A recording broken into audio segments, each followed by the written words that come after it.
Halos gumuho naman ang mundo ni Miles sa mga narinig at sa tratong yun sa kanya ng lalaki. Pero alam niya dapat niyang tanggapin. Wala siyang karapatang magreklamo o kahit magdandama lamang. Tama naman to, yun din ang hiniling niya sa ama. Kung gayon, peking ang kasal nila. Walang magiging bakas ng alaanan ng pasusuot niya ng wedding gown. Ewan ni Miles kung ba't siya naiyak doon. Dapat ayos lang sa kanya mga desisyong yun ng lalaki. Yun naman ang hiling niya at yun naman ang inaasahan. Pero naiyak pa rin siya, tuloy-tuloy dumaloy ang luha niya. Kahit nasasaktan siya sa sobrang higpit ng hawak ng lalaki sa braso niya. Di man aminin ni Miles, pangarap niyang makasal sa simbahan ng ganon kagarbo. Pangarap yun ng kahit sinong lalaki. Di itatanggi ni Miles na kasama sa bawat dasal niya ang mapatawad na lang ng lalaki. Di man siya mahalin ito bilang asawa, kahit sana ituring na lang bilang tao. Yumuko si Miles para itago ang nadarama. I said, look at me when I'm talking to you. Damn it! Sigaw nito. Nagulat si Miles sa lakas ng boses nito sabay ng takot kaya't napaangat siya ng mukha. Nagtama ang kanilang mga mata. Shit, why do you always cry like this? Pwede ba tigilan mo ng arte na yan? Umiiyak ka ba dahil may katapusan ng pagkagahaman mo? Umiiyak ka ba dahil di ka nagtagumpay? Well, who cares? Kahit lumuha ka pa ng dugo, I hate you. I hate you for ruining my life. Sumisigaw na si Marcos marahil nai-intense lalo siya sa epekto ng alak at galit na nagsama. I'm sorry Marcos, kung alam mo lang. Pero sorry, pagbabayaran ko ang lahat. Pangako yan? Sabi ni Miles na luluha pa rin nakatitig kay Marcos. Shit! Bulong ni Marcos dahil bakit nasasaktan siya sa sinasabi ng babaeng to. Di siya dapat magpadala sa arte nito pero eto siya. Pababa ng mukha at gustong gusto ng halikan ang labi ng babaeng kanina pa nito kinakagat. At naging huli na bago pa napigilan ni Marcos ang isip at bugso ng damdamin. Marcos is kissing her. Hinapit niya ang katawan ng babae at inikot upang siya ang mapasandal sa dingding. Tsaka patuloy na hinahalikan ng babaeng kinasusok naman. Lumalim ang halik ni Marcos pero nagpaubaya si Miles. Tinanim niya sa isipan na kung ano man ang trato ni Marcos sa kanya, tatanggapin niya. Ano man ang gawin nito'y buong puso niyang uunawain. Kahit pa araw-araw siya nitong parusahan, gagawin niya. Mabayaran lang ang kasalanan na nagawa ng kanyang ama. Biglang nagmura na malakas si Marcos sa kalagitnaan ng paghalik na mapadako na sa leg niya ang labi nito. Saglit tong huminto na tila pinipigilan ang galit sa damdamin. Pagkatapos biglang nag-iba ang aura ng mukha nito. Tila namula ang buong mukha sa galit at poot. Tila nanigas ang kamay nito na nooy nakapulupot sa bewang ni Miles. Muli siyang hinalikan nito pero hindi sa labi niya dumapo, kundi sa dibdib niya na medyo exposed sa suot niyang Sunday dress na medyo malalim ang neckline. Walang pagdadahan-dahan at walang respeto, binaba ni Marcos ang neckline ng suot niyang bestida. Pagkatapos tila hayok na dinakma ang dibdib, tsaka ito pinagpakasasaan sa mapagparusang paraan.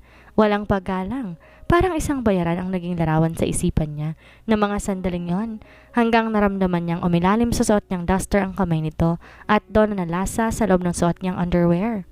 Napamarato, tila nahirapang abutin ang nais mahawakan dahil nakasuot siya ng cycling short kaya niya inangat.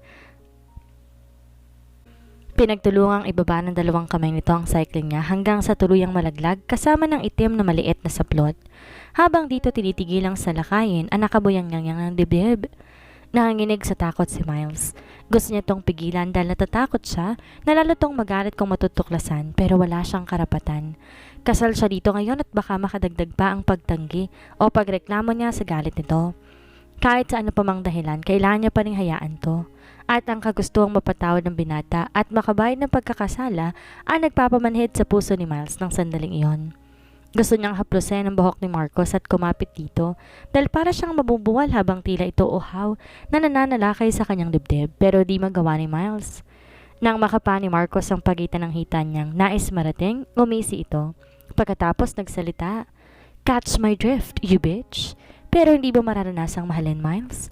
Parurusahan kita sa parang gusto ko at hindi ko patatahimikin ang buong buhay mo habang nasa tabi mo ko. Sabi ni Marcos na lalong matinding poot ang makikita sa mata. Muli siya nitong sinandal sa dingding at pasakal na hinawakan sa leeg pagkatapos nagmamadaling tinanggal ang belt ng pantalon. Binaba ang pantalon nito. Halos di magawang tumayo ni Miles sa takot lalong nanginig ang tuhod ng dalaga na makitang hinubad ni Marcos ang pantalon nito. Nakatulala ito ng nangyari nung nakaraan sa kubol. Pero this time hindi hilo at lango si Marcos sa alak na may gamot, lalong hindi na nanaginip ng ibang babae, kundi lango sa pagkamuhi sa kanya. Hirap huminga si Miles dahil sa kaba at takot nang maramdaman niyang pahablot ay inangat ni Marcos ang isang paa niya. Hinawakan pa itaas saka sinampa sa tagiliran nito, sabay ng paghalik nito sa labi niya. Nakagat na lamang ni Miles ang ibabang labi sa pagpipigil na kumawala ang sigaw para sa nararamdamang kirot. Tumulo ang mga luha ni Miles sa alam niyang muling magdudulot ng pagkasuklam kay Marcos ang lahat pagkatapos nito. Napatigil si Marcos sa gagawin. Nakapasok na siya pero nahirapan. Tiningala niyang babaeng hawak niya at sakal-sakal ng leeg. Kagat lang nito ang labi habang umaagos na tila gripong luha. Nakakunot no ito na alam niyang nakaramdam na matinding sakit dahil wala silang babalang niyang pagpasok. Sumambulat ang puot ni Marcos sa natuklasan. Isang malaking kasinungalingan. Hindi niya alam kung paano tatanggapin sa kanyang kaisipan. Ang galit at puot na natuklasan ay dumoble. Halos gusto niyang sumigaw at magwala. Ang lahat halos parang kalembang na paulit-ulit nagpapagalit kay Marcos. Sanhi iyon ang lalong puot na nagpalabo ng katinoan kay Marcos. Marcos, I am sorry. Please, tama na. Tama na. Hindi ko kaya. Hindi ko kaya. Patawarin mo kami ng aking ama. Wala akong alam. Hindi ko ganito alam na gantong plano. Hindi dapat ikaw ang biktima. Parang awa mo na. Tama na. Pakiusap ni Miles habang tinitiis ang sakit. Pero saradong isipan ng binata. Nilokob na to ng pagkasuklam at galit kaya halos walang ginawang pagdahan-dahan ng lalaki. Maging ang hawak sa dibdib niya ay walang lamyos kundi mapanglait. I hate you. Kinasusuklaman kita sagad hanggang buto. Isusumpa kung gagawin kong impyerno ng buhay mo. Tandaan mo yan, Miles? Halos sisigaw ni Marcos ang galit kay Miles hanggang sa marating niya ang tuktok ng kaligayahan sa makamundong paraan. Saka nito nilayo ang katawan sa kanya at binitawan siya sa paraang parang laruan lamang.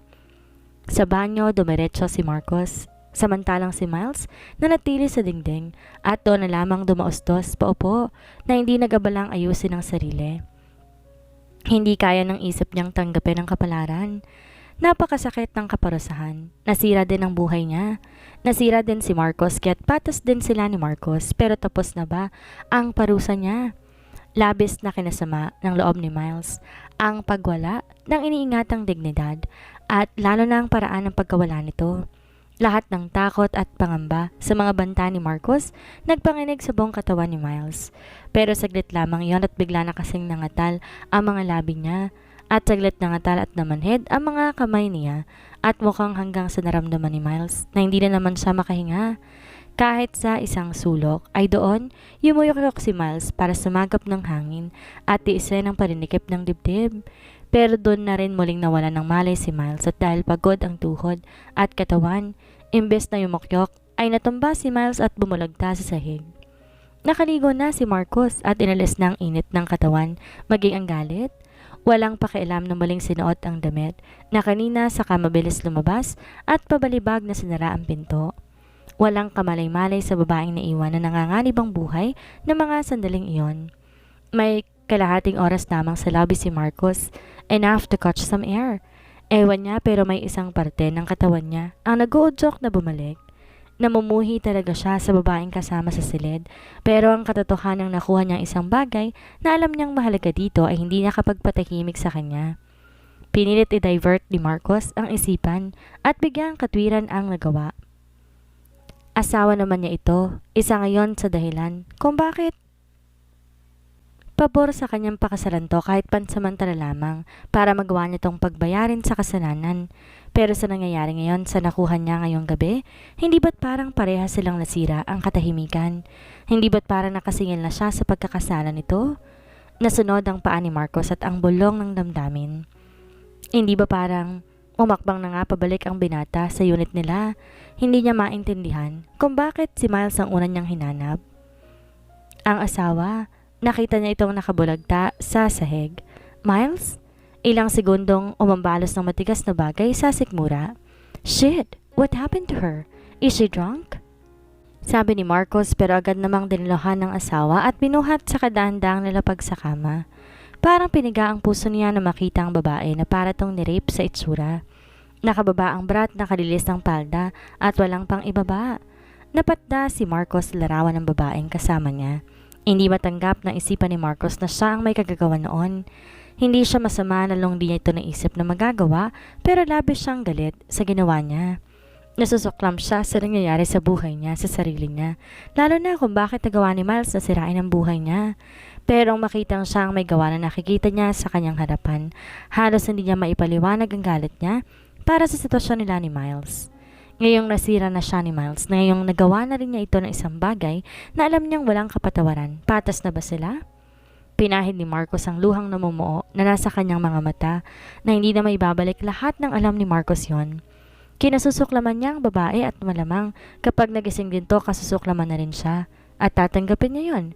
Pagbabayaran din niya ang kasalanan to kay Miles at ipinapangako hindi na muli pang sisingilin ang babae sa kasalanan nito dahil bayad na ang asawa at sobra-sobra pa. Inayos ni Marcos ang itsura ni Miles. Kumuha siya ng bimpo at pinunasan ang asawa. Sa pag-aakalang lasing ito, kaya nag-blackout. Pinunasan niya rin ang bahaging nagawa niya ng karumal-dumal na pagkakasala. Ang munting dugo na umagos mula sa hita nito ang patunay na kabayaran si Miles sa pagkakasala sa kanya at walang palag na inahayaan to Miles ang kawalanghiyaan niya. Inayos ni Marcos ang buhok ni Miles, tsaka pinalitan ng pantulog ang asawa. Pagkatapos kinumutan to at saka pinakatitigan. Hindi niya itinatanging napakaganda ng kanyang asawa, kaya nga marahil malakas ang loob nitong mamikot. Nakakapagting lamang ang katinoan na naging paraan nito. Siguro kung nagpakilala to sa kanya na maayos ng gabing yon, sa itsura at alindog nito malamang, baka magkaroon siya ng dahilang maging madalas sa pag-uwi sa asyenda.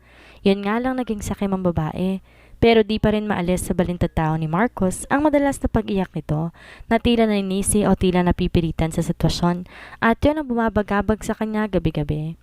Buong akala niya drama lamang ng babae, pero ang iyak at pagmamakaawa nito sa kanya kanina habang marahas niyang inaangkin ay ramdam niyang totoo.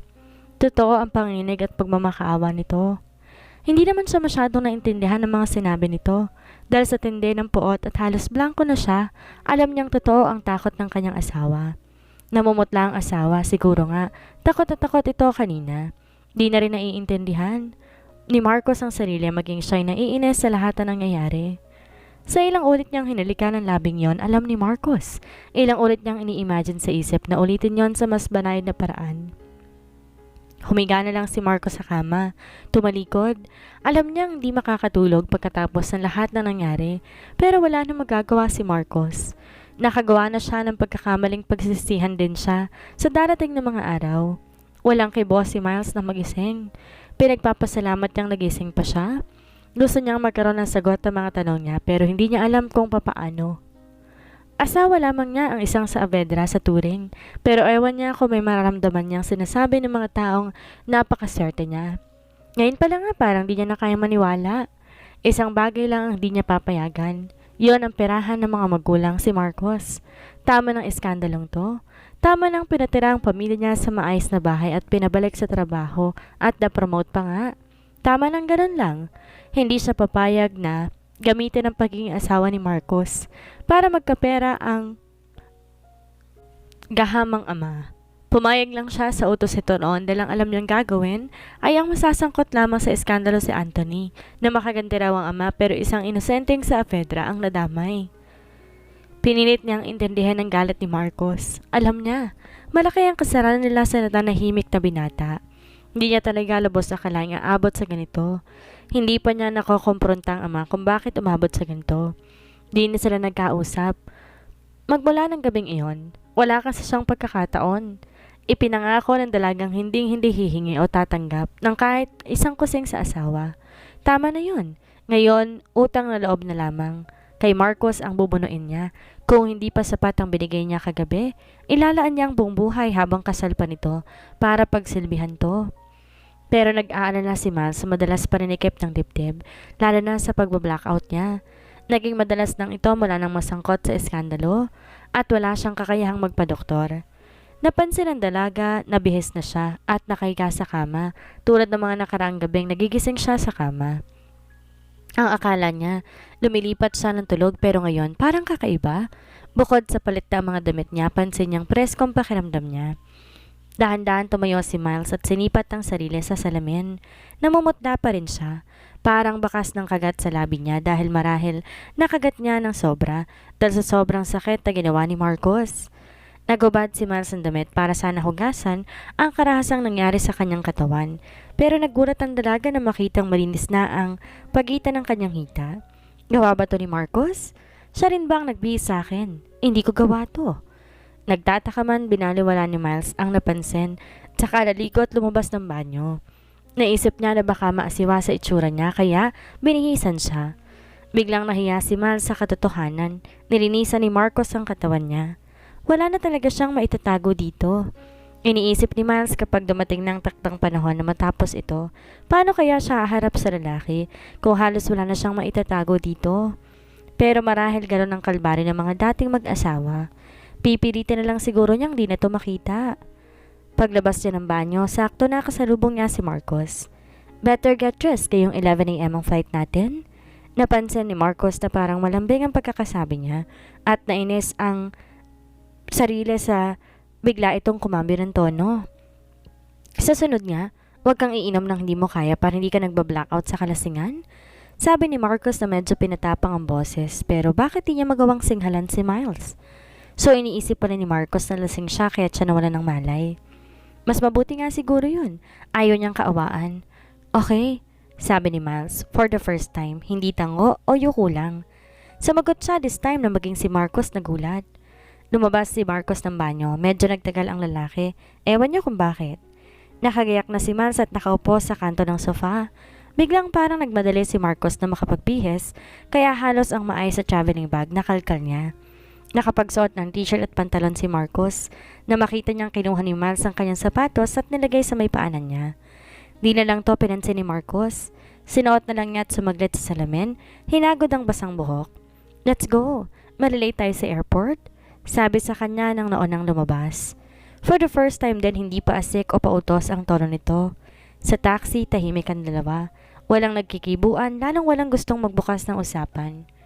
Pagdating ng airport, halos 2 minutes na lamang bagong flight nila, kaya nagmamadaling tumakbo si Marcos at naiwan si Casey. Pero di magawang tumakbo ni Miles. Hindi siya po pwedeng tumakbo kaya't malalaking hakbang na lamang ang ginawa niya.